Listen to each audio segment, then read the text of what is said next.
remember I was telling you about this incident between the whalers and the missionaries, and I think it was 1832, when they came looking for prostitutes, and the missionaries changed the culture, changed the laws, and the whalers were so upset they fired on the city. The old fort was destroyed or damaged, I guess, during that attack on the missionaries.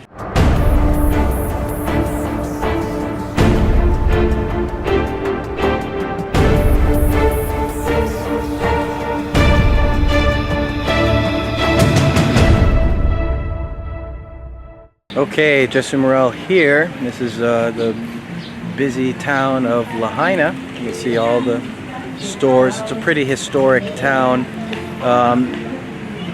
It was really known at one point for all the saloons and all the liquor and rum and whatnot you could get here. It's a harbor port. You can see the harbor back there.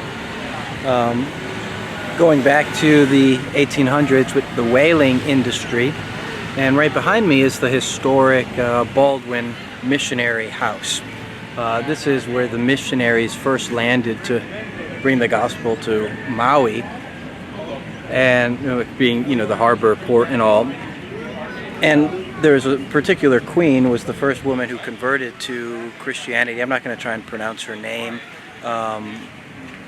I'm not going to try and butcher it, but she was a queen. She converted to Christianity, and they gave land to the missionaries to build their house here. This building is actually the oldest building in all of Maui. It was built in 1834. And the queen gave them this land to build their houses because Lahaina was where the chiefs and the royal families lived, and so they were close to the royals. In the royal family.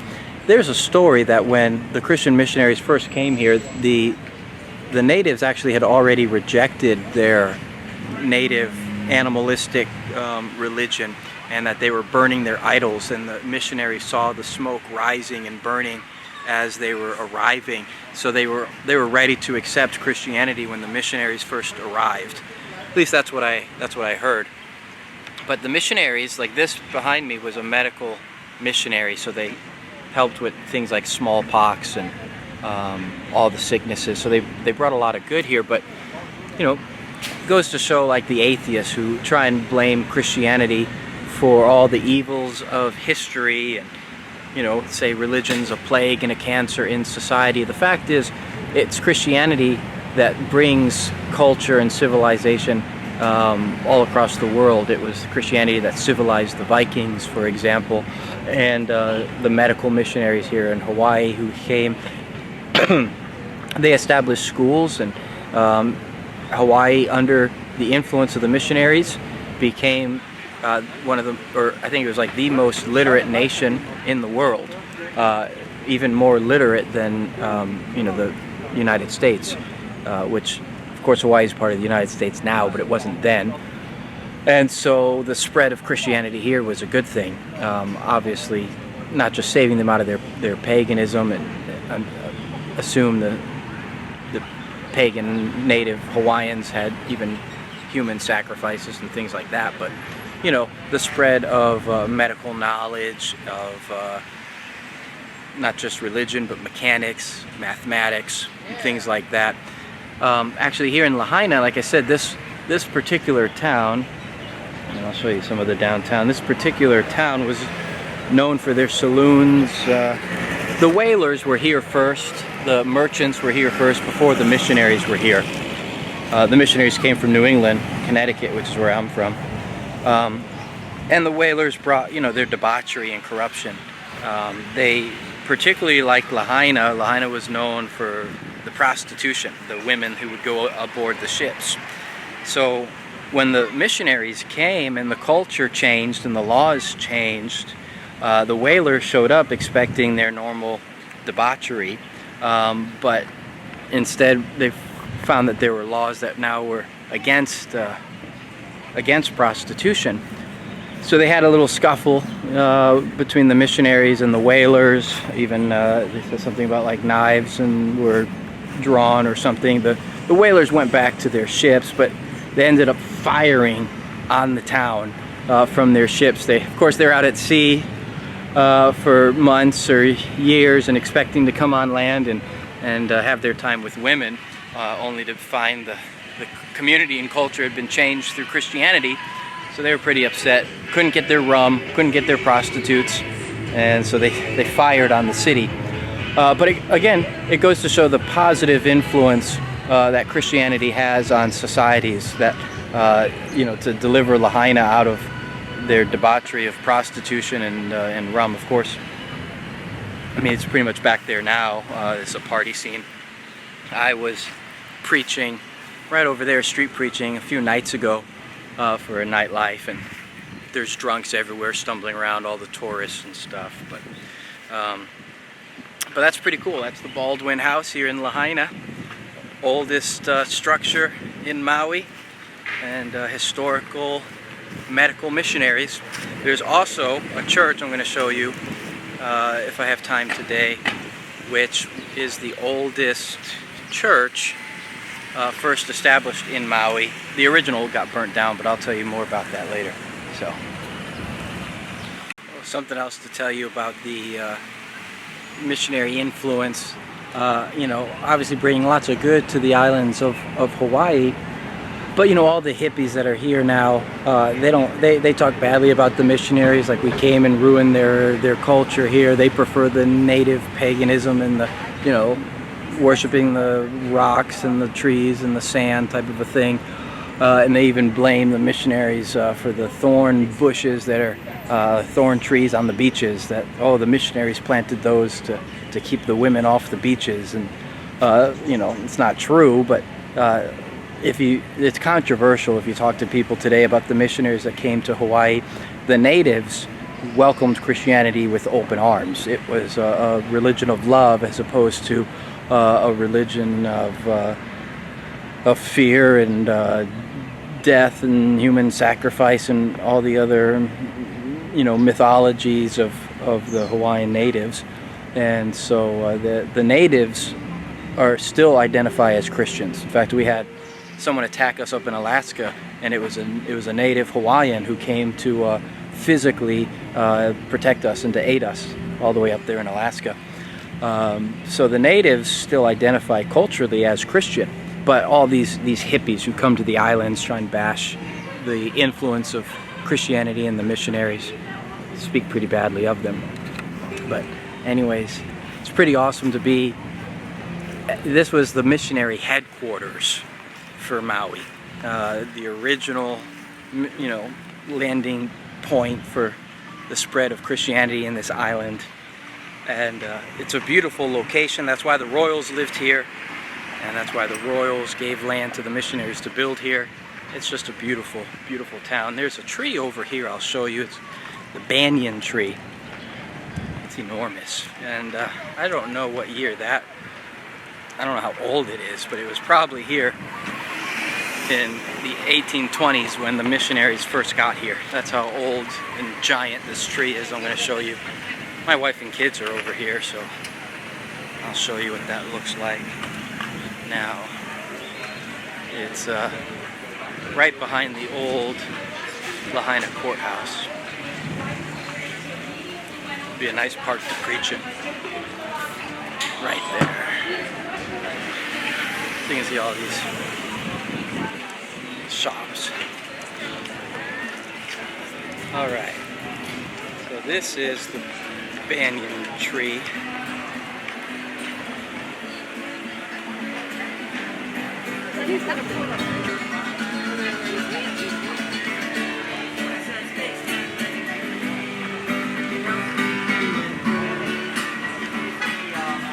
Alright, here it is. Take a look.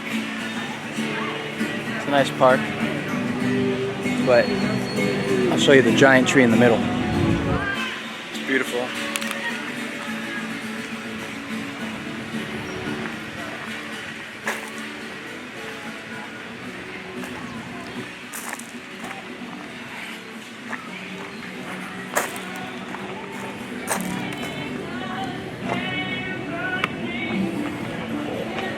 That's a giant, ancient tree. Like I said, it was probably here when the missionaries landed in 1820.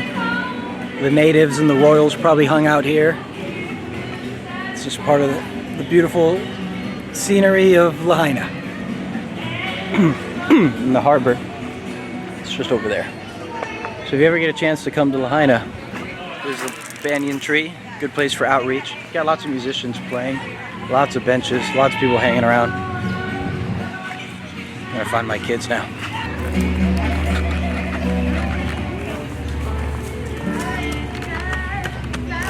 Michaela, what are you doing? Rock. What'd you find? Rock. A rock? Yeah. Awesome. Yeah. Hey, buddy. Hello. We're here in Hawaii. Brielle, what are you doing? I'm teasing you. Follow me.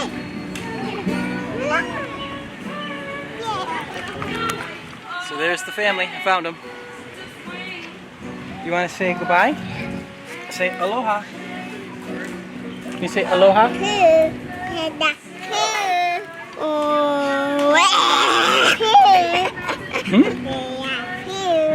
Say aloha.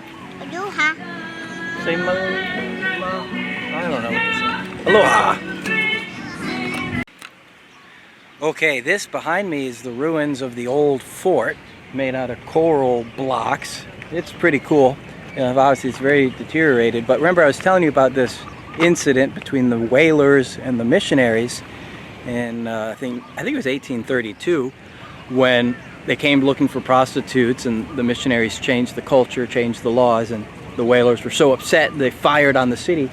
The old fort was destroyed or damaged, I guess, during that attack on the missionaries.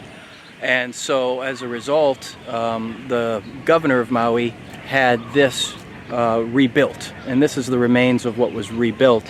This time, I think the other one was made out of mud, they said. This one was made out of coral blocks. It's pretty cool. So this goes back to that battle, or that persecution. It wasn't really a battle, but that persecution, the missionaries. So that's the only thing left of the old fort. It's pretty cool though. It's right.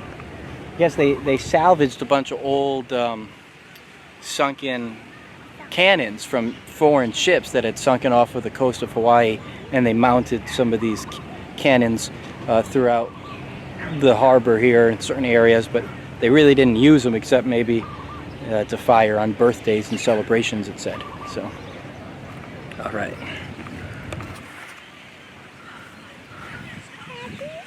Yeah.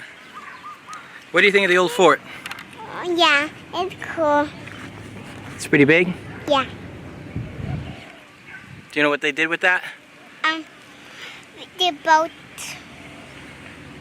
They had cannons A cannon. to protect the city. Protect the city. Say aloha. Aloha.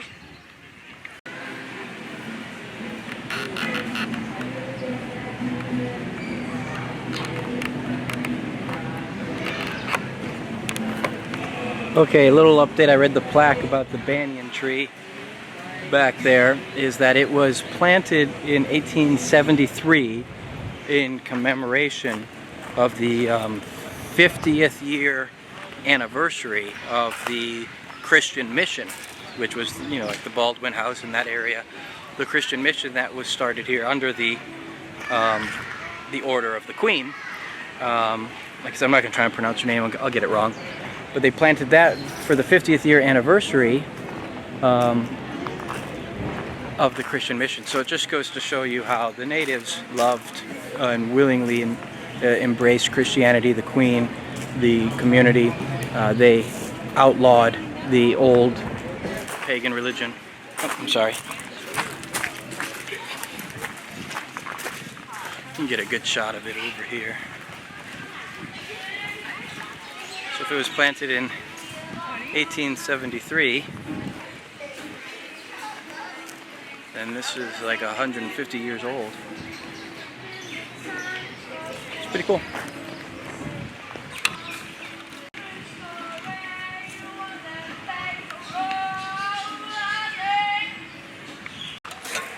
So we were just talking about how the missionaries came here from New England from Connecticut, and what a perilous journey that would have been. There's no way they would have crossed from New England all the way to California or something. Trains weren't even around yet. Taking, you know, wagons and horse buggies would have been very treacherous and deadly. And I don't think the Panama Canal was even there yet in the 1820s, 1830s. And so they had to sail from Connecticut, New England, all the way down past the tip of South America just to then get here. My wife said, well, how did they even know about this place? It was the merchants and the whalers were here first, and so report went back to New England about these islands and the natives, and these missionaries risked it all, you know, to come here. The Baldwins actually married, 2 missionaries married because you had to be married to be missions, and so they married for the sake of the mission, and their children, actually the descendants of the missionaries, started the irrigation system and the agriculture on the island, which is one of their major contributions they're still known for. It was the children of the missionaries became very successful in business with the irrigation system throughout the island. So it's pretty cool. One more little thing, this busy street here that has all these shops and across it. Here, hold my hand. This used to be the King's Road. That's what it was called. It led right to like King's property or palace. In fact, I was telling you, the Baldwin house, the missionary headquarters, that land was given to them to be close to the royals. Right across the street was the King's field, agricultural field, or what have you. So it shows some of that history.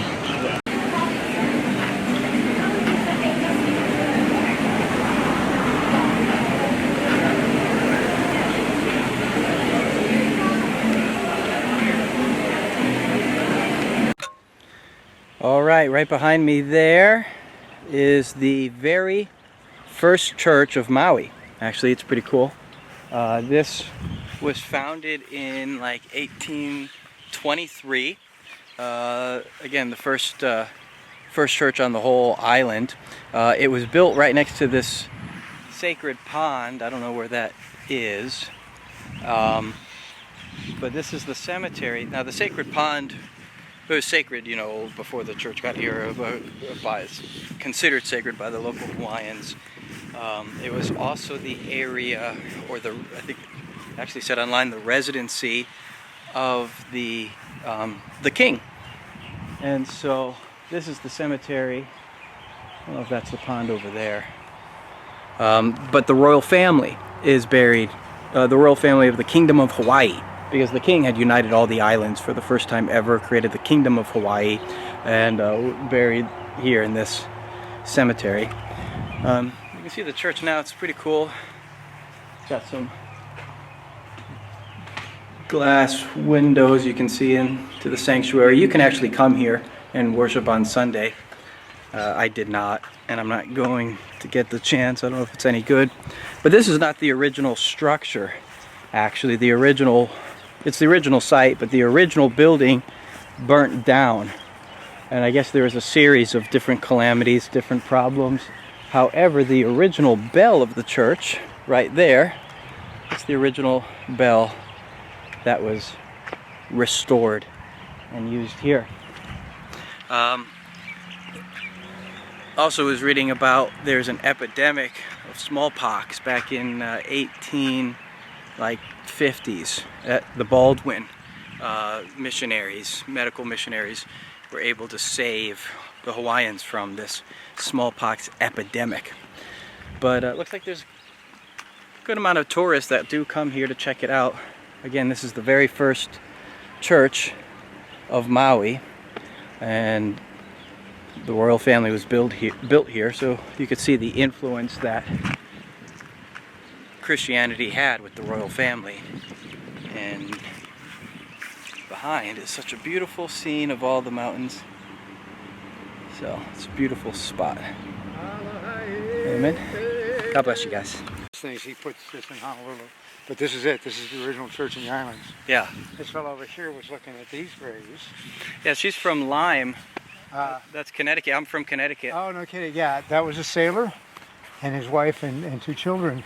and they were not deemed to have enough mana. They were not holy enough Oh, to be buried inside the fence, inside the stone wall. I wondered. With the elite. There are a lot of elite here. Yeah, the royal family's in the cemetery. Royal families here. These two tombs here, the dark one holds the remains, probably some of the remains, of Keopuolani, which nobody's ever heard of. Huh. She was one of the wives of Kamehameha. Wow. Probably the most, in their system, you know, they had a continuum of mana or spiritual worth or well-being, whatever, that went from the least right on up through the gods. Had Keopuolani had a sibling that was her equal, they would have certainly had a child together, and that child would have been considered a god or a goddess. She did have a daughter with Kamehameha. Over here on this side is the name of Naheinaina. I hope I'm pronouncing that correctly. Yes. And she was also one of Kamehameha's fourth wives. These were political marriages. Yeah. His favorite was, my mind is drawing a blank now. But all the royalty and all the missionaries The missionaries too. are buried here, yeah. Wow. The missionaries are held in high reverence. The missionaries Yeah. fought against the takeover of the islands. Most people don't know that, but They fought against the who? the takeover of the islands, the takeover of the royalty. Okay. You know, what was his name? Sanford Dole and those guys, the captains of industry, Yeah. who overthrew the monarchy. Wow. They fought against the overthrow of the monarchy. So the Christian church is highly revered in the islands, whether you're a believer or not. Yes.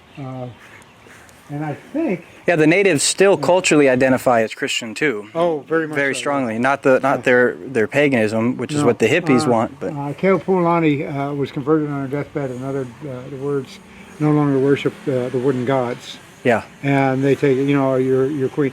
She was, I am guessing, the highest ranking Hawaiian ever. She could walk out on the battlefield and stop the battle. Wow. She could walk out on the battlefield. You get this, you get this. That's the end of that. There's no negotiation. If she said so, that was it. Wow. So she was a very powerful person, and as far as I could tell, she was a wonderful person too. Yeah. One of my favorite stories, she had something called the shadow kapu. She went out in sunlight, but she very rarely did, because she would cast a shadow.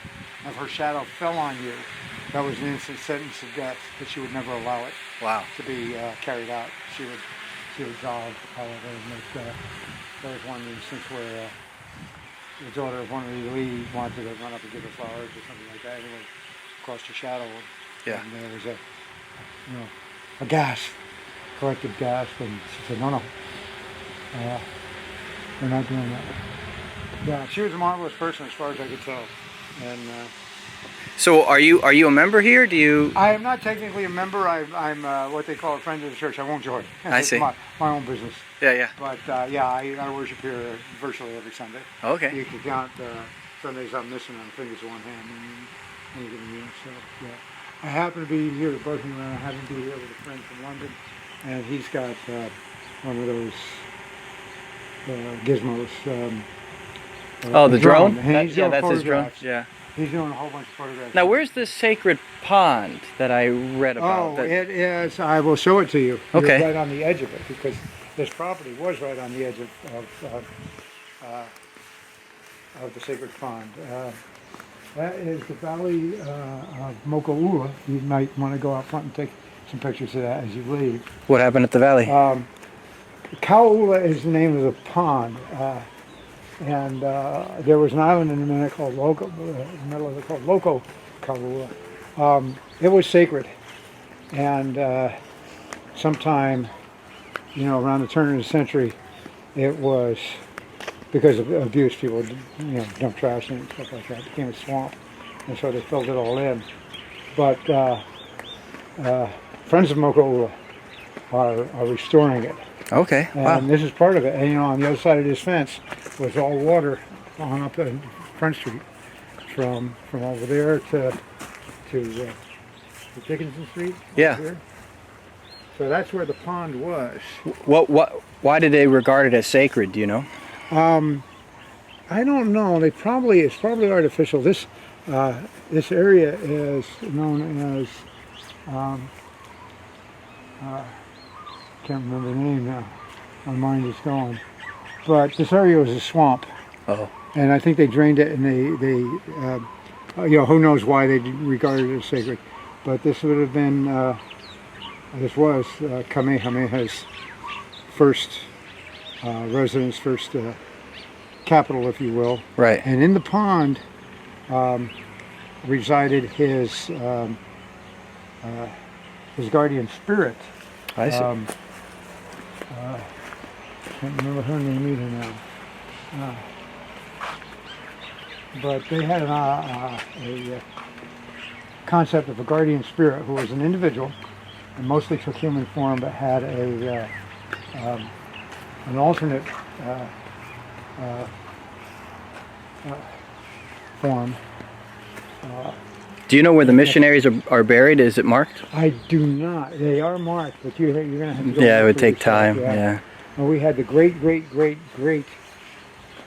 four greats, I think she said four greats, granddaughter and her husband of Reverend Richards, who was the one who started this. That's right. Yeah. We had her in church today. No kidding. And she announced who she was, rousing around. Everybody was really excited about that. Because their family stayed on the island, I suppose. Even is she from here now too, or did she visit? No, she somewhere in the mainland. Wow. Yeah, that was kind of. That was, and they disappeared. They're going back to Midwest, wherever they're from. yeah, that was just today. That kind of disappointed me. Yeah. Wow. We like to sit there and tell them part of their.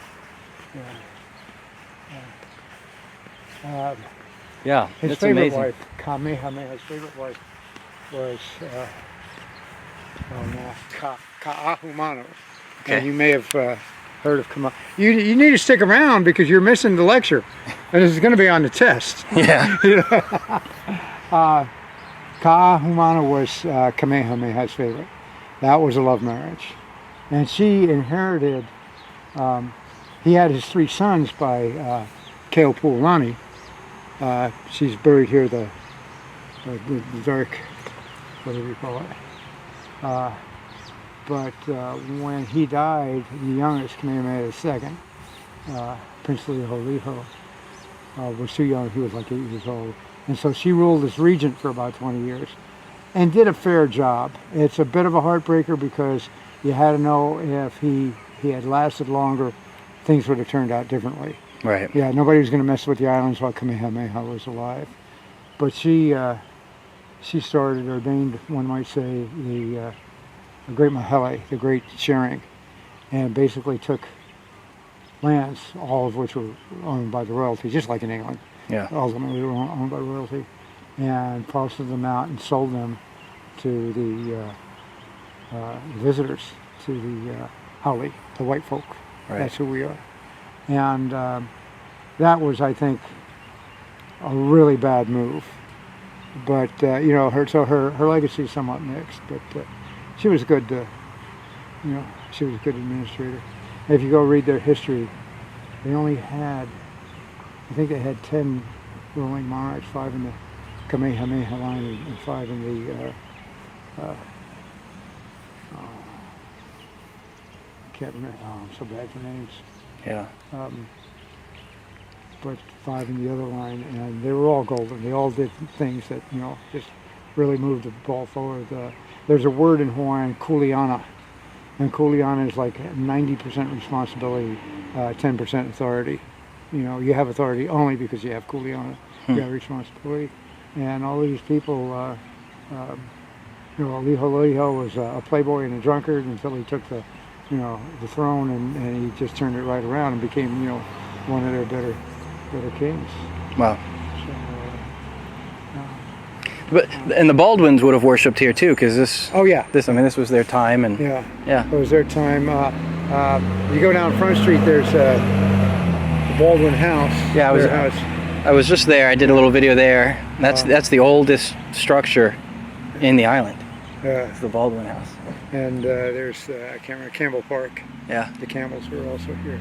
Did you have a question? Or are you just hanging listening? No, I've identified 550 existing structures in the continental U.S. Oh. I've got half of those done, and so we're just here for vacation. So Oh, are you guys together? We're here. No. No. Where are you from? I'm independent. I'm from Virginia. Virginia. Sterling, Virginia. You were flying the drone? Yeah, I was flying the drone. No, well, I wasn't flying the drone. No, that's No. my buddy over Oh, that's there. your. He's from London. And you're Okay. from where? I'm originally from Connecticut. My family were visiting from Texas. Oh, cool. I just wanted to do a little video on the history of Christianity. I grew up in New Jersey. Oh yeah, sure, right around the corner. Made it out here, man. I mean, But that's where I got to fly Yeah. back to. I go back and I go, oh my God, what a long, strange trip it's been. Yeah. This, I said this is Kaola Valley. There is a lava tube up there. Oh. When an important person dies and leaves, or somebody like that, the Kaola wind blows. And you've read about that if you've read, what's his name's book. And the strong wind blows and whips through that lava tube. It's not its own, it's open on its end, and it howls. Wow. And if it blows high enough, you hear the howling here in the valley. I've heard it. Wow. And there was one time I was talking to one of the Kahupono, I can't think of it. It's amazing sometimes I can't bring the English word to mind. I can't bring the Hawaiian. A lay minister.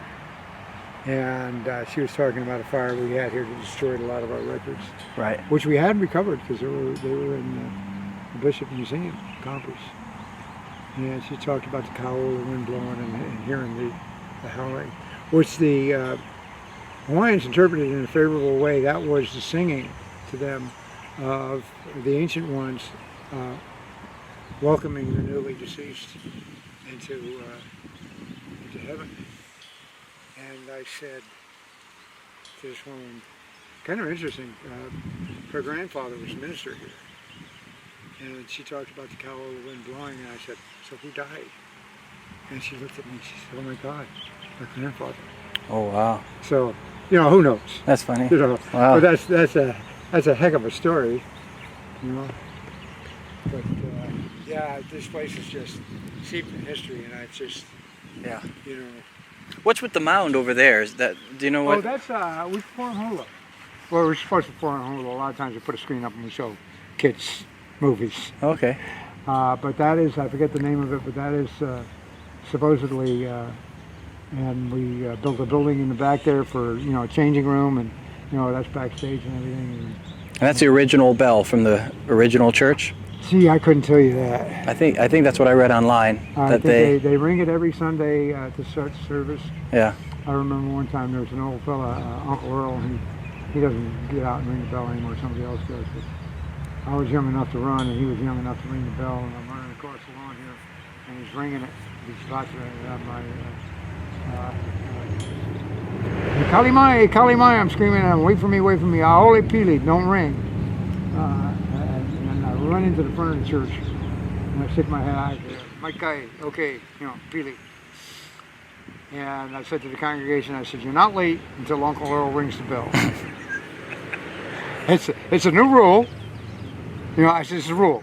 It's a new rule. I just made it up, but it's a rule nonetheless. You're not late till Uncle Earl rings the bell. There you go. And that's all I know about the bell. Well, I got my family waiting. Oh my God, are they waiting in a hot car? Well, no, it's on, and they're watching TV. They're fine. Oh, okay. So. Well, All right, so that's it. I got a little local tour from a member. I guess that burial there that's right outside the cemetery is actually from one of the sailors and his wife that were from Lyme, Connecticut. That's where my family and I were this time last year in Lyme at the beaches, little vacation there. But they were buried outside the cemetery because they weren't royal, so they weren't worthy to be in the cemetery, by their estimation. But very interesting. God bless you guys. If you watch our videos and you are blessed by our ministry, I want you to pray and think about becoming a monthly supporter, because we're out there on the front lines doing battle for the Lord, calling people to repentance, and we can't do it without help from the body of Christ. And America needs the gospel more than ever before.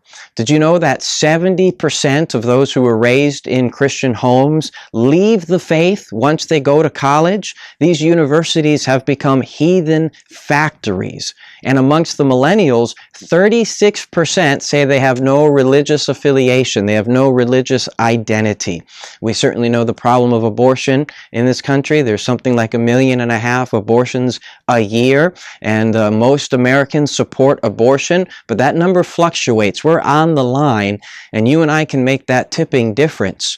All throughout America, in the public school systems, evolution is being taught to children. It's heavily financed, and so children are growing up being taught that they evolved from animals.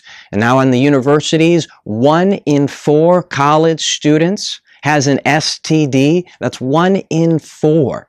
I would say from my experience out on the universities over all these many years, most college students don't believe in the Bible. Most college students don't believe in the resurrection of Jesus Christ. In fact, there was some 16 years ago, I was out on the streets of Connecticut witnessing, and I asked a young man, he was maybe 15, 16 years old, I said, "Do you think you've kept the 10 Commandments?" And he said, "What are those?" And I said, "You know, like thou shalt not lie or thou shalt not steal." And he was clueless. He literally never heard of the 10 Commandments. And why would he? He wasn't raised in a Christian home. He didn't go to church on Sunday or Sunday school. He certainly didn't hear about it in the public school system. So how could he be familiar with the 10 Commandments? And that's when I realized we have unreached people right here in our country. America is becoming an unreached nation. And so look at the future. You know, the future for our children, the future for our children's children. It will be very different than the America that you and I grew up in. And the fact is, if we do nothing, nothing will change. If you and I do nothing, then America is doomed. And that's why for, 18 years now, we've been plowing and planting very faithfully out on the streets, at the bars, at the clubs, at the nightclubs, at the bus stops, at the universities, anywhere that there's people, literally preaching in the rain, in the snow, in the hail, in the bright sun, night and day, laboring for the Lord, overcoming opposition, overcoming persecution, because we're in a crisis hour in America. We're in a state of emergency. And the responsibility to share the gospel is on us as Christians, to be the light of the world. Now, praise God, we are making a difference. I get emails every week from people all over the world, either who got saved or who started witnessing because of our ministry. I get emails from former atheists, former homosexuals, former drug addicts, former drug dealers, all sorts of people, church hypocrites who repented and came to the Lord through our ministry. I also get emails from all over the world of Christians who were inspired to become street preachers and to go out and to witness and to share the gospel. So there's laborers now in Mexico, and in England, in Canada, in Switzerland, in Sweden, in the Philippines. Street preachers who told me that they started street preaching as a result of our ministry. I remember being out at Mardi Gras many, many years ago and encountering a father and a son team who said they go out there every year and they witness at Mardi Gras. They've been going there for 3-4 years. And they said it was our videos that inspired them to get started many years ago. I just met a man in Canada who says he goes out and he witnesses every single day to the homeless under the bridge. And he's been doing so for a few years now. And it was our ministry that inspired him to start his. And so we are making a difference. We're literally reaching the world and changing the world through the gospel of Jesus Christ. But we live by faith, and we can't do it alone. We need the help of the body of Christ. So I want you to pray about becoming a monthly supporter. Just $7 a month. Now, you can give as much as you can afford. You can give as much as the Lord puts on your heart. I just figure most people can afford at least $7 a month. And investing into our ministry and partnering with us, it's an eternal investment. One thing you'll never regret when you get to eternity is how much you gave to missions. But I heard that the average American Christian gives more every month to dog food than they give to the mission field. That ought not to be. Because, I mean, this is our time. This is our generation. This is our chance. And together we can make a difference. Together we can change the world. Together we can advance the gospel and change the course of history. And so click the link in the description of this video and sign up to become a monthly supporter. You could give $7 a month. You could give $777 a month. You could give $77 a month. Whatever the Lord puts on your heart, whatever you think you can afford, just pray about it, think about it, and we have to do something to turn America around and to turn America back to God. So God bless you guys, and I'll talk to you later.